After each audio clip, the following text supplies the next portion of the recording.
কাল পুড়বে কপাল, একটু দাঁড়াও কেন করো গোলমাল, বোঝো না কেন যে যায় সময় চলে। আরে, এসেছি বাড়িতে আমি কিছু না বলে, টিক টিক টিক টিক ঘড়ির সাথে সাথে তাল মিলিয়ে, এই তো এলে তবে কেন এখনই যাবে চলে।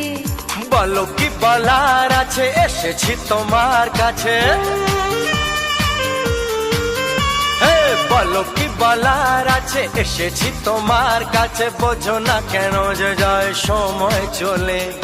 এসেছি বাড়িতে আমি কিছু না বলে। আরে দাঁড়াও, এসেছি বাড়িতে